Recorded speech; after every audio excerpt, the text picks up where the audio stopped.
자, 시편 131편 1절부터 3절까지.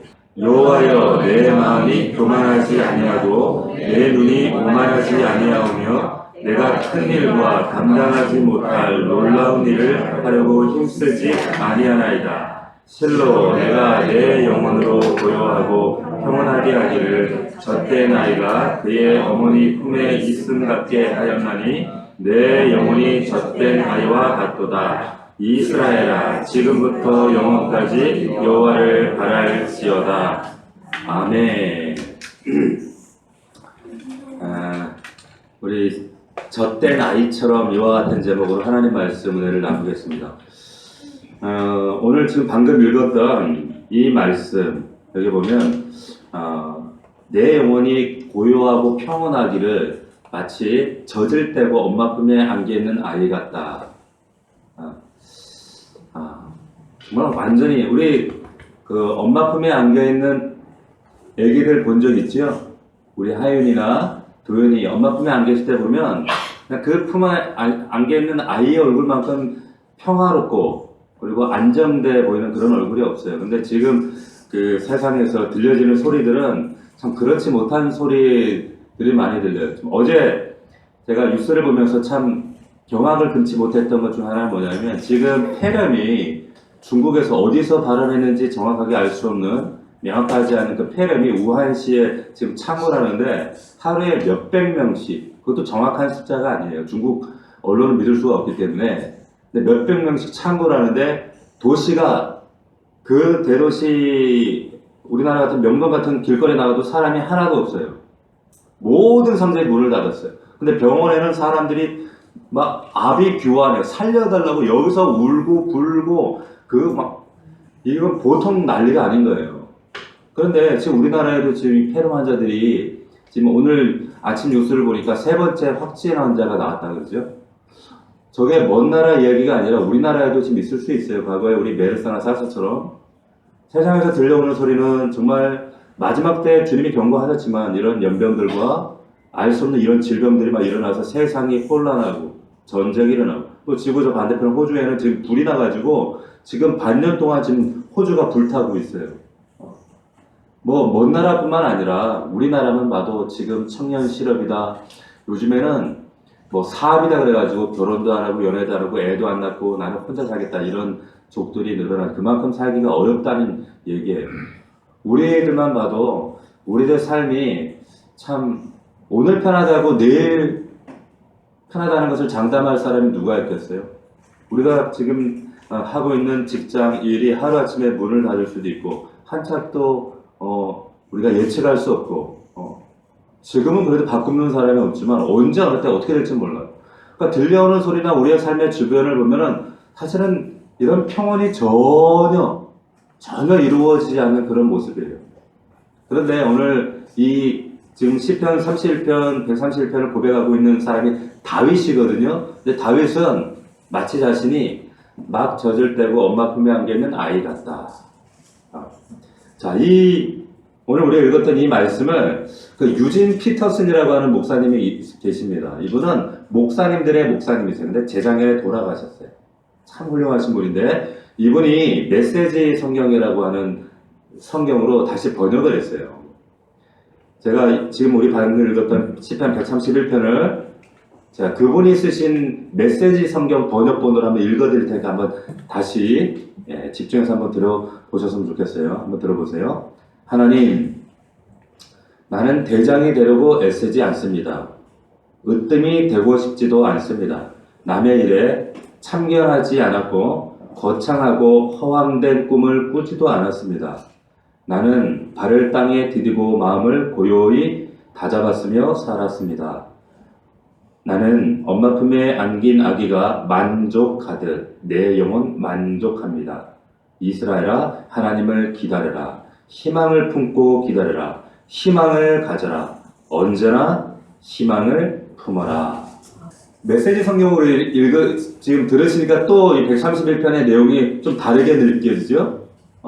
시편 131편을 우리가 보고 있어요.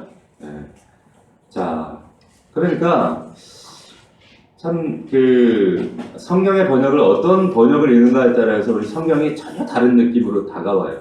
어떻게 보면은 그 이 유진 피터슨이라고 하는 목사님이 좀 더 그 당시 어감에 가깝게 오늘 우리에 맞게 이렇게 번역을 해두신 그 내용이죠. 근데 여기 보면 내 영혼이 평온하기를 고요하고 평온하기를 이 고요와 평온의 비유를 어디에 비유하고 있냐면 막 젖을 떼고 엄마 품에 안겨있는 아기 여기에 비유를 해요.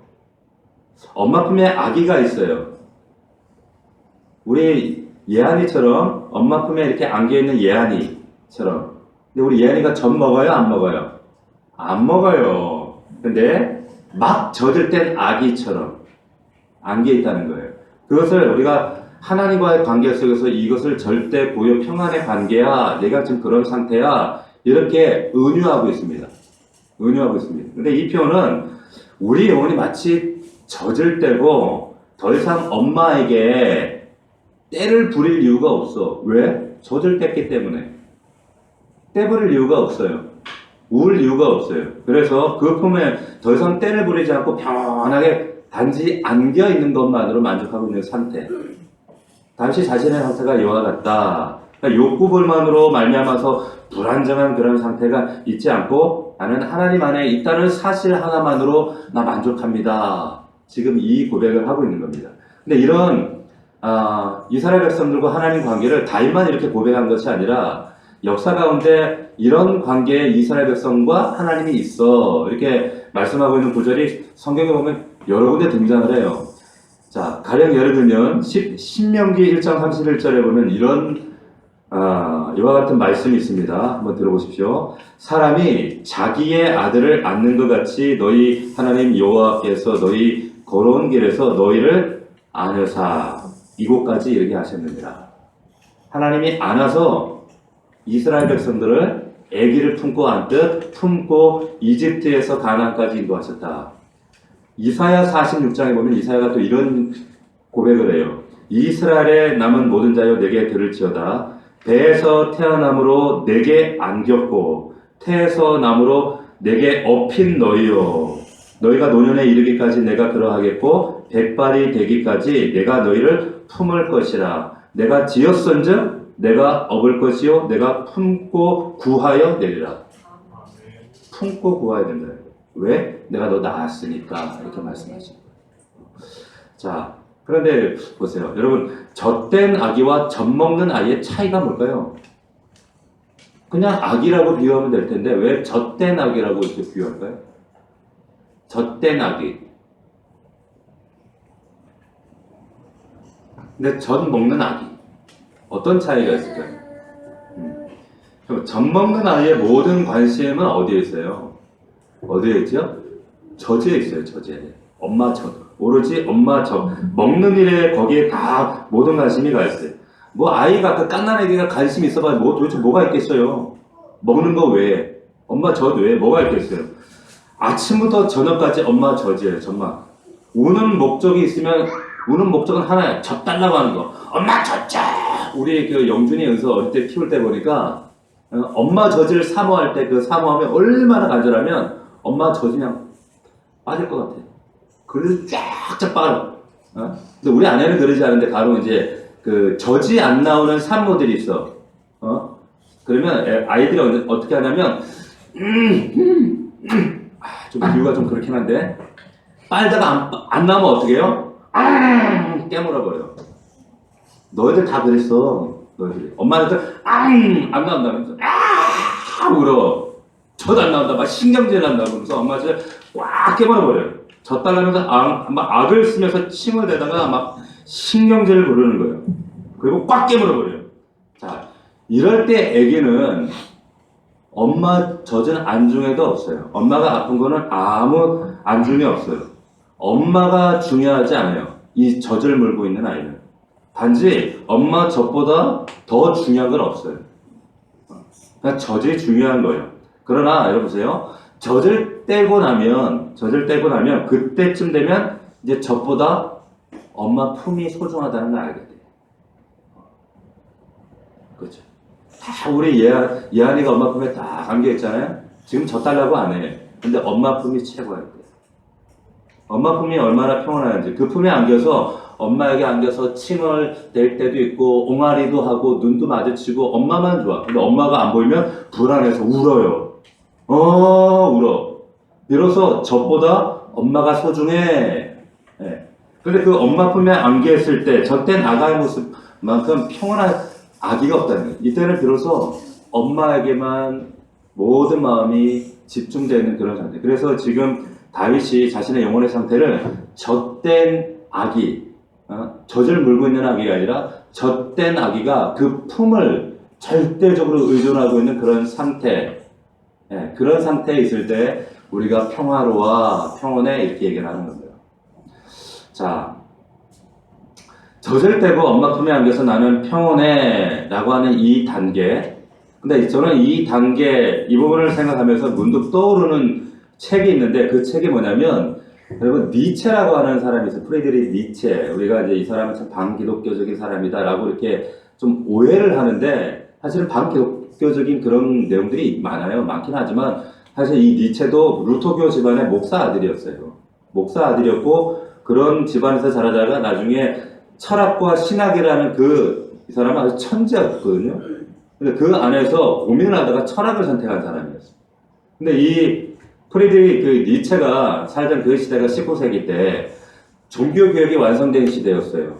그리고 산업혁명으로 정말 모든 사람들이 좀 풍요로운 시대였어요. 소위 말해서 잘 먹고 잘 살던 시대였어요. 그러니까 하나님의 입지가, 하나님의 설 자리가 없는 거예요. 그런 시대였어요. 그때 이 니체가 교회들을 바라볼 때 참 한심한 거예요. 마치 라오디게 교회처럼 전혀 하나님은 안중에 없고 소위 말하는 이성주의, 실존주의, 그리고 자기 먹고 사는 게 최고 관심사가 되고 하나님은 쫙 뒷전이었던 그런 시대를 바라보면서, 어떻게 보면은 그런 시대를 슬퍼하면서 지은 책들이 여러 개 있었는데 그 중에 하나가 여러분들이 들어봤을 법한 책, 짜라투스트라는 이렇게 말했다 라고 하는, 들어봤죠? 책이 있어요. 되게 재미없어요.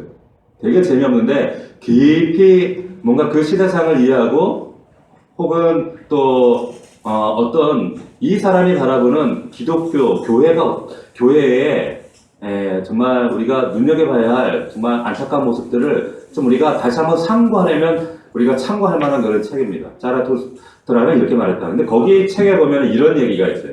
살아있는 정신이 있다는 거예요. 살아있는 정신. 세 가지 단계를 거쳐서 사람은 성장해 가는데 첫 번째 단계가 뭐냐면 살아있는 정신. 그게 뭐냐면 낙타의 정신이다. 낙타의 정신. 낙타의 정신이 뭔가 하면, 낙타가 어떤 짐승이에요? 낙타는 사막에서 살잖아요. 그죠? 제가 이게 가끔 동물연구기나 이렇게 다큐멘터리 같은 데 보면 낙타를 보면요. 참 신기해. 혹이 이렇게, 저희 안에 누가 물이 가득 들어있던데 과연 그럴까? 근데 이 낙타라고 하는 동물은 석 달 동안 물을 안 먹어도 사막에서 견딜 수 있는 동물이래요. 그 발을 보면 있죠? 이게 굽이 갈라지지 않아가지고 모래에 빠지질 않아요. 신기하게 생겨서 발이. 모래에 쑥 안 빠져. 낙타가 먹는 그 풀을 보면 사막에 무슨 풀이 있겠어요. 그러니까 풀이라고 하는 게 사막 지표 식물 가운데 이 정말 가시가 나 있는 풀도 아닌 그 가시나무 그 줄기를요, 그 입술로 이렇게 비어 무는데, 저 입술이 안 다치나? 입술이 비지 않나? 싶은데, 빌 때마다 무슨 소리가 나냐면, 싹! 이런 소리가 나요. 그 가시를, 이렇게 씹어 먹어. 얼마나 신기한지 몰라요, 이 사막이. 이 낙타라고 하는 동물이. 그런데 이 낙타의 정신, 니체가 말했던 낙타의 정신이 뭐냐면, 보통 사람들, 보통 낙타는 자기가 자기의 등치만한 짐들을 지고 그 황량한 사막길을 걸어가요. 자기 등에.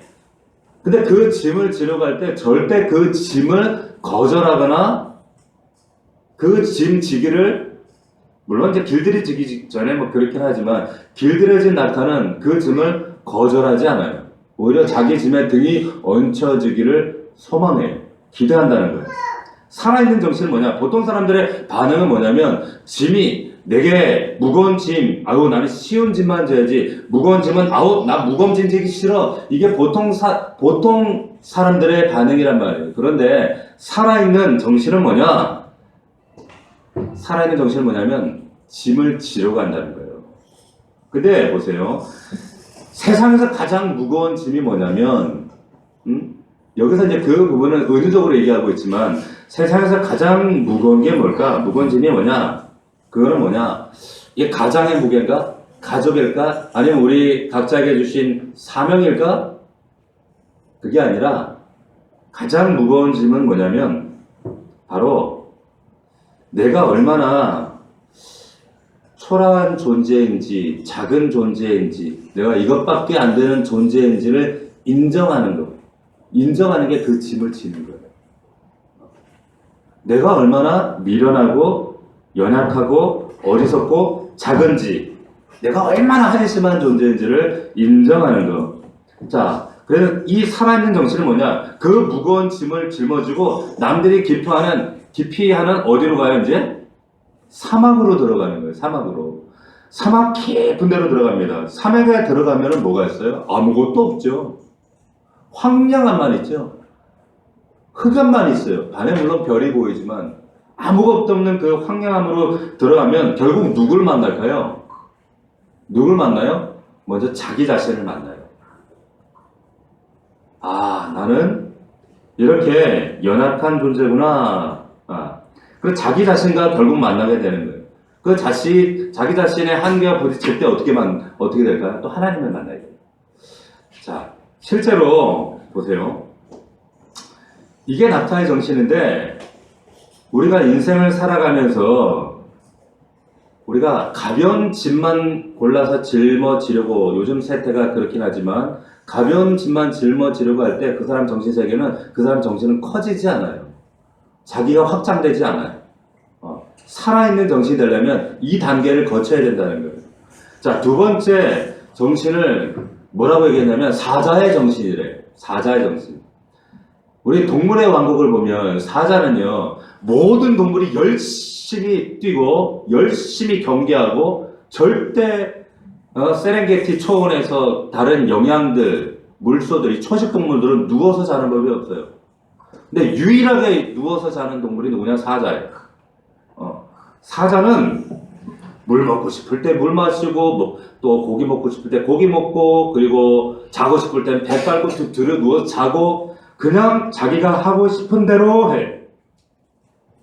누구의 눈치도 보지 않아요.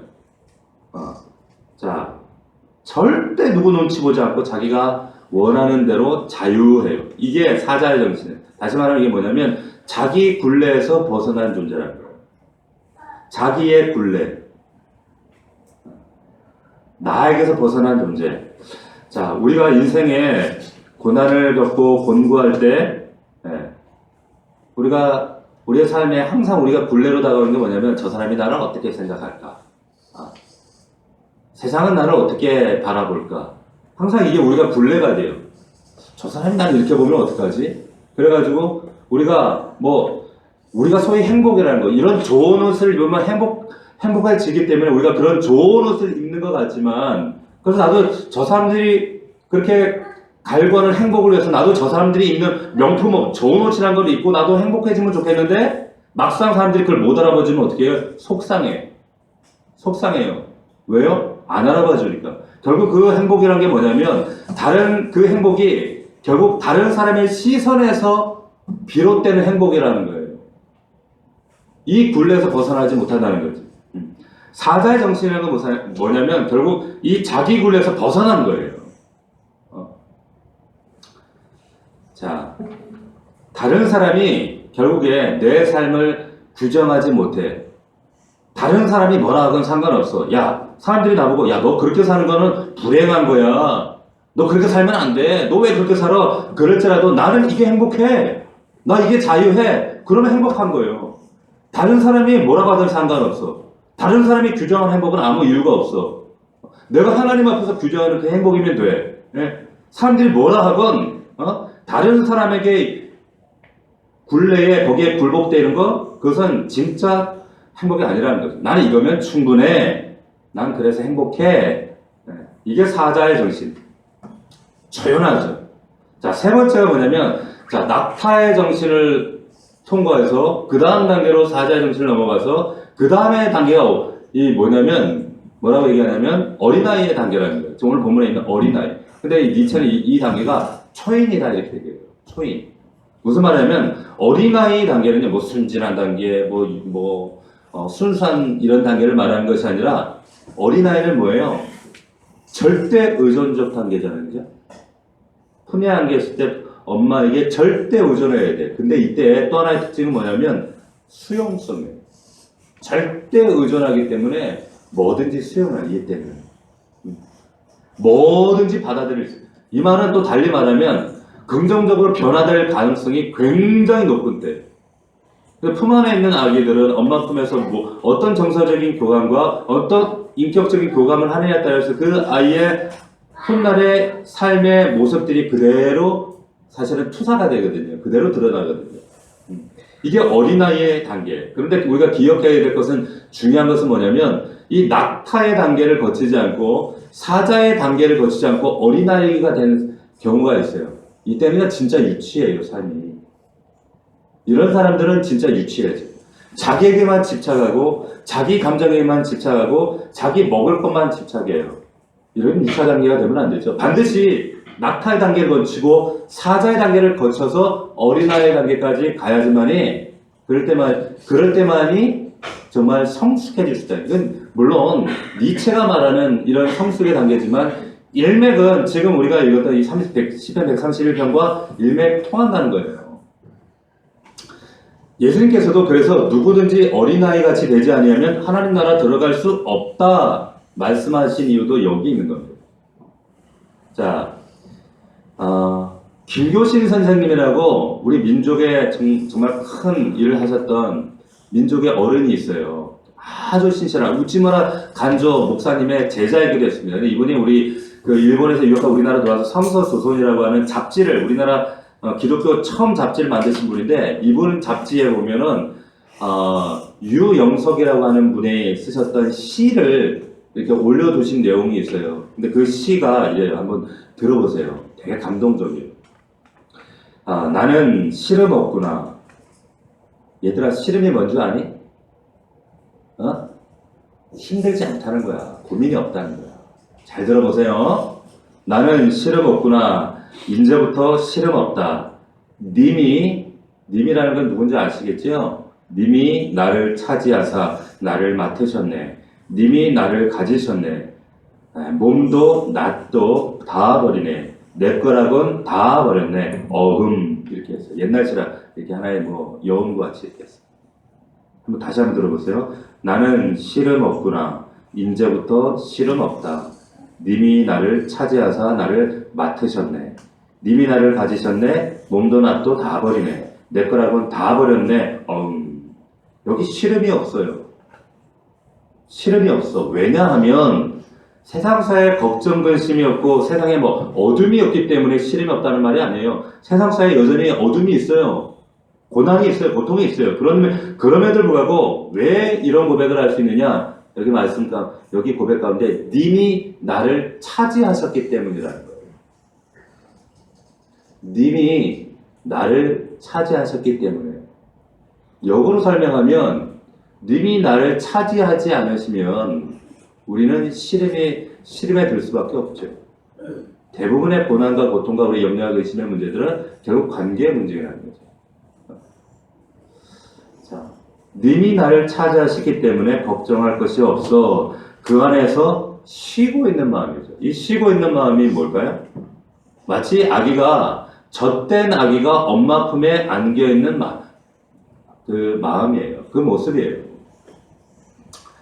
자, 진실한 믿음이라는 것은 뭐냐? 그래서 내가 뭘 해야 될까? 남들이 나를 어떻게 볼까? 어떻게 생각할까? 나는 뭘 해야지만이 이게 제대로 되는 삶일까? 이런 거 다 내려놓고 중요한 건 뭐냐? 하나님께서 기뻐하는 일이 뭐고 하나님은 무엇 때문에 기뻐하실까? 그 기쁨 안에 내가 연합되는 거예요.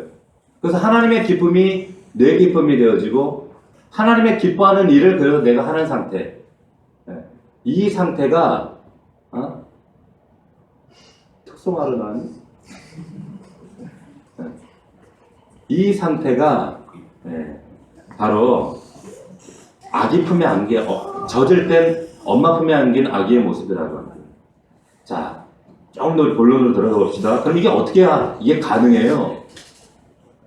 자, 엄마 품에 젖된 아기가 안겨 있어요. 이게 어떻게 하면 가능한가? 오늘 말씀 1, 2절 다시 한번 봅시다. 1, 2절 시편 131편 1절 2절 여기 보니까 여호와여 내 마음이 교만하지 아니하고 내 눈이 오만하지 아니하며 내가 큰 일과 감당하지 못할 놀라운 일을 하려고 힘쓰지 아니합니다. 이게 성전에 올라가는 노래입니다. 다윗이 성전을 올라가면서 하나님께 고백했던 고백인데 잘 보세요. 이게 어떻게 가능한가?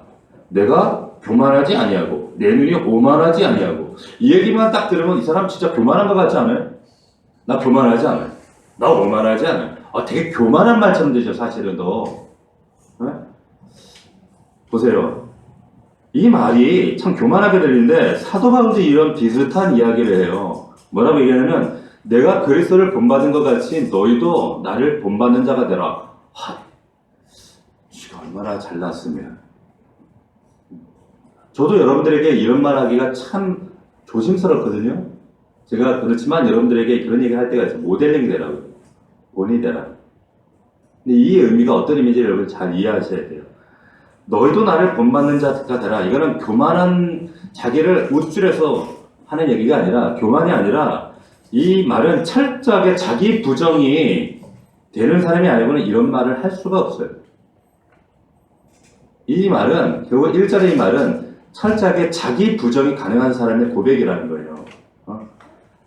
자, 그래서 제가 우리 그 목자들이나 우리 전사님들에게나 또 우리 성도들에게 그런 얘기를 여러분들이 본이 되세요. 모델링을 하세요. 이 얘기를 하면 부담스러워요. 내가 아직 그것밖에 안 되는데 내가 어떻게 그게 돼요? 어떻게 본이 돼요? 근데 그 말은 여러분 삶을 도덕적으로 깨끗하게 해라. 신앙에 뭐든지 네가 으뜸이 되라 얘기가 아니라 자기 부정하라 이 말이에요. 결국에 하나님 앞에서 자기를 부정하는 사람이 되라. 그래서 여러분 이 다윗이 정말 자기라고 하는 무거운 짐, 낙타가 능히 거절하지 않고 지려고 했던 그 무거운 짐, 낙타처럼 자기라고 하는 무거운 짐을 짊어지고 고투하고 싸우고 버렸던 이 싸움이 있었기 때문에 마침내 해방되어서 영혼의 자유를 고백하는 그 다윗이 고백하는 게 1절인 거예요. 그 자유가 있기 때문에 자유를 경험했기 때문에 나는 교만하지 않습니다. 나는 오만하지 않습니다. 이 말은 나는 내 자신을 부정했습니다. 이미 자기 부정을 향해 나아갑니다가 아니라 나는 이 자기 부정한 상태에 다윗의 고백이라고 하는 거예요. 이 상태가 될 때 여러분 품속에 젖을 막 댄 아기와 같은 상태가 됩니다. 이때의 아기는 절대 평온해요. 절대 평온. 이 절대 평온의 이 사건은 결국에 어떤 사건이에요? 아기가 절대 평온할 수 있어요? 아니지. 엄마 품이 그렇게 만드는 거죠. 그분이 그렇게 하시는 거죠. 자, 그래서 이 절대 엄마 품에 젖을 땐 아기처럼 이 절대 평안과 고요의 상태가 되기 위해서 1절에 보면 먼저 하나님의 이름을 불러요. 여호와여, 나의 믿음의 대상, 기도의 대상, 그분을 부르죠. 그리고 그분 앞에서 결코 나는 이거 안 하겠습니다. 세 가지 결단한 내용이 나와요. 이 평안을 위해서, 첫 번째 보세요. 이 부분을 우리가 쉽게 그냥 지나가면서 읽기 쉬운데 이런 세 가지 표현 방식을 나 교만하지 않겠습니다. 나 오만하지 않겠습니다. 그리고 내 분수에 넘어서는 큰 일, 놀라운 일을 하려고 힘쓰거나 꿈꾸지 않겠습니다. 안 하겠습니다. 근데 이 원어의 제목은요, 아니합니다라고 하는 의미, 부정어가 있어요. 3단계로. 그런데 여러분, 하면, 여러분, 호사에 보면은 그 호사의 세 단어 이름 중에 암미가 있어요. 또 루하마, 같은 말이에요. 무슨 말이냐면 로 안미 그러면 내 백성이다. 근데 로가 붙으면 내 백성 아니다 이 말이죠. 자기 자식 보고 너 내 백성 아니다 이 말. 하나님의 어떤 메시지를 거기 자식이 이름만을 투영하는 거죠. 로하마 자비롭다. 더 이상 자비 아니다. 로하마 마찬가지예요. 지금 이 표현이 지금 그대로 그 표현을 1절에 하고 있는 거예요. 그래서 교만하지 않겠습니다. 오만하지 않겠습니다. 큰일과 놀라운 일을 나는 하려고 꿈꾸지거나 애쓰지 않겠습니다. 자, 교만이라고 하는 건 뭐예요? 자신을 높여요. 자신을 높여서 자신에게 집중된 상태예요. 이것은 자기 확장의 욕망으로 꽉 차 있는 상태, 사실은. 이게 여러 가지 모양으로 사실은 이 자기 확장의 욕망이 다양한 형태로 드러날 수가 있어요. 안 하겠습니다. 근데 여기 우리가 또 놓치기 쉬운 부분이 교만하지 아니하고 그 앞에 어떻게 되냐면 내 마음이 교만하지 않습니다. 교만의 출처가 어디라는 건 내 마음이라고 하는 거예요. 그런데 그 다음에 이제 오만이라고 하는 게 나와요. 오만. 축구 잘하는 오만이 아니에요. 그지? 교만과 비슷한 오만인데 여러분 이 교만과 오만의 차이가 뭐예요? 교만과 오만의 차이가 뭐예요? 애매하잖아요. 그죠? 근데 여기 본문에는 이렇게 얘기해요. 내 눈이 오만하지 않겠다 그랬어요. 내 눈이. 출처가 달라요. 여기 보시면 오만의 출처는 눈이라고 하는 거예요. 교만의 출처는 마음에서 비롯되는데 다시 말하면 교만이라고 하는 것이 마음에서 나오지만 표현되는 통로 역할을 하는 것이 눈이라고 하는 거예요. 오만한 자의 자리 앉아서 오만한 눈으로 쳐다보는 거예요. 그래서 그 교만이 눈으로 표출되는 거. 자, 근데 여기 보니까 또 큰 일과 놀라운 일을 힘쓰지 않겠다. 이 말은 뭐냐면 앞에 교만과 오만이 내부적인 교만이 이 내부적인 교만을 경계하고 있는데 이것이 외적으로 행동으로 표현되는 모습들이 바로 큰 일과 놀라운 일이라고 하는 거예요. 자, 그러면 큰 일이 뭐냐? 놀라운 일이 뭐냐? 여기 보면 큰 일이라고 하는 것은 뭐냐면 내 스스로 감당할 수 없는 일이에요. 능력 밖의 일이라고 하는 거예요. 하나님께서는 마땅히 생각할 그 이상의 것을 품지 말고 그 생각을 품지 말고 하나님께서 각 사람 여러분들에게 각자에게 주신 분량만큼 생각하라. 근데 그 생각을 넘어서는 것, 그 일이 큰 일이라는 거예요. 내 은사와 분량에 넘어서는 일을 하려고 하는 것. 그게 고난이라고 하는 거예요. 우리가 그 경계를 넘어설 때가 많이 있어요. 놀라운 일이라고 하는 것은 뭐예요? 놀라운이라고 하는 게 원어적으로 다 거두려고 의미를 간략하게 설명하면 하나님을 배제하고 나로 말미암는 일이에요. 그리고 나로 말미암기 때문에 내 지혜와 지식의 한계를 가지고 일을 하다가 이제 그걸 넘어서 버리는 거예요. 자, 쉽게 얘기하면 이 큰일과 놀라운 일은 뭐냐면 내 스스로 능력 밖에 하나님의 지혜가 아닌 내 지혜로 하다가 안 되면 내 맘대로 하는 일이에요. 이게 뭐예요? 교만한 사람들이 이렇게 해요. 교만할 때. 그러니까 한마디로 지금 나 안 하겠습니다, 안 하겠습니다, 안 하겠습니다. 이거는 사실 세 가지로 얘기했지만 한 가지로 얘기해서 뭘 안 하겠다는 거예요? 교만하지 않겠다는 거예요. 교만하지 않겠다.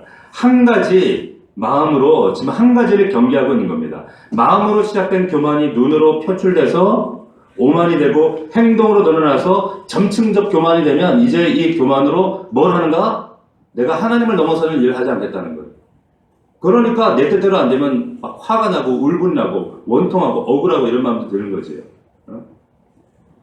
영적인 자기 본사 알고 나는 젖을 때 나기처럼 마치 절대 의존적 존재라는 사실을 망각할 때 이런 마음들이 생깁니다. 이런 교만함들이. 참 놀랍게도 여러분 제가 달력을 보다가 깜짝 놀란 게 있어요. 그게 뭐냐면 다음 주가 되면 입춘이에요. 아세요? 물이 흐르고 꽃이 피는 입춘이 7일 후면 입춘이더라고요. 야, 깜짝 놀랐어요. 벌써 입춘이구나. 벌써 봄이구나. 야, 세월이 이렇게 빠른가. 물이 흐르고 꽃이 피겠죠, 또. 근데 제가 참 이 봄이 되면 생각나는 그 수사 선생님 말씀 가운데 물은 흐르게 하고 꽃은 피게 하라. 원래 그런 의미는 아닌데 수류하게라는 말이 있어요. 수류하게. 제가 참 개인적으로 좋아하는 말인데 물은 흐르게 하고 꽃은 피게 하라.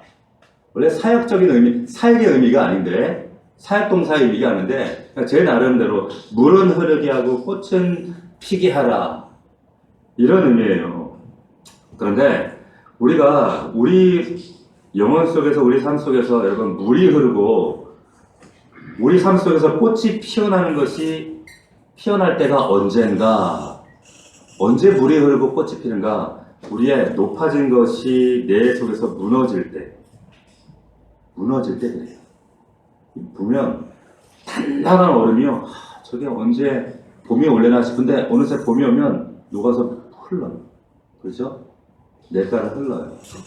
저 바짝 메말라 수분기 하나 없는 저 나무 쪼가리 그 가지에서 꽃이 필까 싶은데 꽃이 피어요. 어떻게 할 때? 자연에게 절대 의존적 존재로 자연의 순리에 자기를 맡길 때, 하나님의 자연의 질서의 순리 앞에 하나님 맡길 때 거기에 반드시 꽃이 피더라고요. 이게 수리학이에요. 근데 내 속에 높아진 것들이 무너지지 않으면 내 관계 속에서 여러분 이런 물이 흐르기가 어렵겠죠. 꽃이 피기가 어렵죠. 이게 무너져야 된다는 거예요. 그래서 빌립보서 2장 3절에 보면 너희가 아무 일에든지 다툼과 허용으로 하지 말고 오직 겸손한 마음으로 자기보다 남을 낮게 여기고, 낮게, 다른 사람의 존재 가치를 더 높게 여기라고 그랬잖아요. 근데 우리는 존재 가치를 이렇게 오만하게 내려보잖아요. 지읒이 아니라 씨읒이죠. 존재 가치를 높여주라는 얘기인데 우리는 존재 가치를 나보다 더 낮게 해서 무시한단 말이에요. 이게 교만이고 오만이라고 그랬죠. 근데 이게 어려워요. 어려워요. 정말 내가 내 속에 높아진 것들이 무너지고 꽃이 피고 물이 흐르게 하기가 어려워. 왜? 내 자아가 너무 단단해. 단단해요. 그런데 찬송가에 보면 그런 찬송가가 있어요. 내 힘과 결심 약하여 나는 무너지기 쉬우니. 그런 찬송도 있잖아요. 그런데 또 384장에 보면 내 힘만 의지할 때는 패할 수밖에 없지만 그러나 그 패할 수 없는 자리에 주님이 나를 차지하시면, 그 유영석 시인이 얘기했던 것처럼 그 하나님이 나를 차지하시면 어떻게 돼요? 물이 흐르게 된다. 그리고 꽃이 핀단 말이에요. 결국에 내가 나를 차지하고 있기 때문에 내 스스로의 교만과 오만과 높아진 마음, 내 스스로는 할 수 없어요. 하나님이 나를 다스리셔야 된다는 거예요. 내가 교만하지 않겠습니다. 내가 오만하지 않겠습니다. 큰 일과 놀라운 일 나 꿈꾸지도 않고 하려고 힘쓰지도 않겠습니다. 이 고백은 결국 뭐냐니까 결국 다윗이 자신의 마음이 하나님 앞에서 이렇게 낮아져 있는 마음을 드러내고 있는 거예요. 이미 다윗의 마음은 그 상태에 가 있는 거죠. 이것을 고백하고 있다. 큰 일, 우리는 그러잖아요. 우리 자식이 큰 일 하기를 바래요. 큰 물에서는 놀았으면 좋겠어. 막 큰 사람이 됐으면 좋겠어. 근데 다 그 큰 사람이 되면은 저 저변에서 일하는 사람들은 어떻게 해?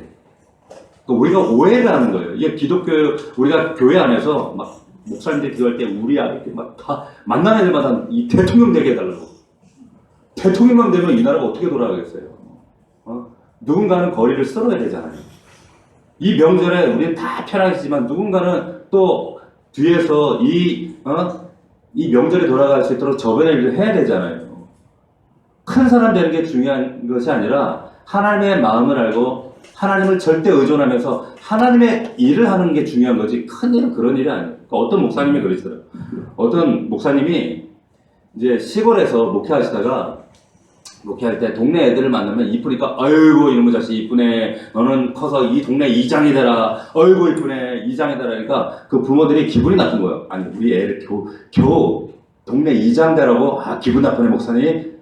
근데 목사님 하시는 말씀이 아니 마을이 바뀌어야 세상이 바뀌지. 네? 마을이 바뀌어야 세상이 바뀌지. 맞는 얘기예요. 애들이 큰 사람 된다고 나라 바뀌는가요? 아니에요. 하나님이 사람이 돼야 가정이 바뀌어야 동네가 바뀌고 동네가 바뀌어 나라가 바뀌는 것처럼 그 사람이 큰 힘을 대통령 되는 게 중요한 게 아니라 하나님이 원하시는 사람이 되는 게 중요한 거죠. 하나님이 원하시는 정말 겸손한 사람, 낮은 사람. 그래서 지금 다윗이 고백하는 이런 사람, 여호와여, 내 마음이 교만하지 않고 오만하지도 않고 내가 큰 일, 놀라운 일 힘쓰지 않습니다. 이 고백은 뭐냐면 하나님 절대 의존, 하나님만 의존하는 사람입니다 라고 하는 이런 사람 되기를 원하신다는 거예요. 이런 사람이 큰 사람이에요. 이런 사람이 마치 막 젖을 떼고 엄마 품에 안겨있는 아이와 같은 상태의 그런 믿음의 상태다라고 합니다. 어떤 사람이 이런 고백이 가능한가? 결국에 자기 자신과 싸워서 이긴 사람이에요. 날마다 자기 십자가를 지고 자기를 부인하고 따르는 사람이에요. 그런데 오늘날 성도들의 안타까운 모습은 뭐냐면 십자가는 지기 싫고 부활의 영광만 보는 거예요. 제가 며칠 전에 어떤 목사님이 하신 얘기예요. 어떤 목사님을 만났는데 그 목사님이 그 얘기를 하더라고요. 안타까운 것은 이 시대 성도들이 십자가는 지기 싫어하고 부활의 영광만 보고 싶어해. 너무 그것이 안타까워. 이 얘기를 하시더라고요. 이게 어떻게 가능해요? 십자가를 지는 게. 자기를 이기지 않으면 안 되거든요. 여러분, 춘추 전국시대 노자가 그런 얘기를 했어요. 뭐냐면, 승인자 유력이다. 남과 싸워서 이긴 사람은 유력한 사람이 된다. 그러니까 승인자 유력이다. 그러니까 승인이 누구냐면 다른 사람과 싸워서 이긴 사람은 힘을 가진 사람. 세상 사람이 볼 때, 야, 다른 사람과 경쟁해서 싸워서 이겼기 때문에 저 사람은 승인자 유력한 사람이야. 이렇게 생각하는데, 그게 아니라는 거예요. 뭐라고 하냐면, 자력 자강이다. 이렇게 얘기해요. 자승자강이다. 이런 얘기를 해요. 무슨 말이냐면, 자기 자신과 싸워 이긴 사람이 진짜 강한 사람이라는 거예요. 자기 자신. 그러니까 결국에 자기 자신을 이기는 사람이 이것이 성경에서 말하는 강한 사람인데, 근데 우리 힘으로 돼요? 내 힘만 의지해도 되나요? 안 되잖아요. 어떻게 해요? 그래서 우리는 절대 의존적 그런 하나님과의 관계 안에 들어가는 거예요. 하나님, 나 이것밖에 안 돼요. 도와주십시오. 이제 그 엄마 가슴에 젖꼭지를 붙들고 있는 아기가 아니라 그 젖을 떼고 엄마 그 품이라고 하는 그 가치를 알고 엄마와 눈을 맞추는 그 관계. 근데 그 엄마가 사라지면 불안한 거예요. 평안하지 않죠. 그 관계에 들어갈 때 들어서 우리 안에서 마치 이 비유의 말씀처럼 절대 평안과 안정과 평온의 상태를 우리가 누리게 된다는 거예요. 왜 우리 안에 불안함이 있을까요? 저도 사실 불안함이 있죠. 왜 우리 안에 평안이 없을까요? 왜 기쁨이 희석될까요? 사실 대부분의 이유는 하나님과 나와 1대1 관계의 문제지. 절대 환경의 문제나 내 남편과 아내의 문제도 아니고 우리 아이들 문제도 아니고 물질의 있고 없음의 결핍의 문제도 아니고 절대적으로 하나님과 나와의 문제. 이건 누구나 예외 없습니다. 우리가 기억해야 될 말씀입니다. 하나님 품을 기억해야 돼요. 저지 아니라 하나님 품이다. 그래서 마지막 말씀을 이렇게 맺고 있죠. 이스라엘아, 지금부터 영원까지 여호와를 바랄지어다. 이렇게 말씀하고 있습니다. 지금부터 영원까지. 이 말은 어떤 구체적인 때를 말씀하고 있는 게 아니라 항상 그렇게 살아야 된다는 거예요. 항상 여호와를 마치 젖을 떼고 엄마 품속에서 엄마 눈을 맞추고 옹알이하고 있는 아이처럼 절대 의존적 아이처럼 하나님만 바라보라는 거예요. 그럴 때 이 평화를 누리게 됩니다. 아멘. 이런 저와 여러분들 될 수 있기를 주의 이름으로 축복합니다. 기도합시다. 살아계신 아버지 감사합니다. 하나님, 실로 내가 영원으로 고요하고 평안하게 하기를 젖된 아이가 어머니 품에 있음 같게 하였나니 내 영혼이 젖된 아이와 같도다. 살아계신 주님, 우리 사랑하는 성도들의 영혼이 정말 막 젖을 땐 아이와 같습니까? 엄마 품속에서 엄마의 젖꼭지가 아니라 엄마로 인해서 만족하며 평온하며 자유하며 기뻐하며 누리고 있습니까? 하나님, 이 하나님을 누리는 우리 모든 성도들 되게 하시고 이 하나님으로 절대 의존적으로 내 안에 있는 모든 높아진 마음들을 주님 앞에 부인하고 내려놓고 온전히 주님만을 바라볼 수 있는 우리 사랑하는 성도들이 다 될 수 있도록 인도하여 주옵소서. 하나님, 이 자리에 참여하지 못하는 우리 많은 성도들, 하나님, 고향에 있든지 외국에 있든지 여행지에 있든지 또한 일터에 있든지 저들이 하나님을 하나님으로 바라보고 막 젖을 땐 아이처럼 하나님을 바라볼 수 있도록 하나님께서 저들의 삶을 인도하시고 저들의 마음을 강건하여 주옵소서. 예수 그리스도의 이름으로 기도하옵나이다. 아멘.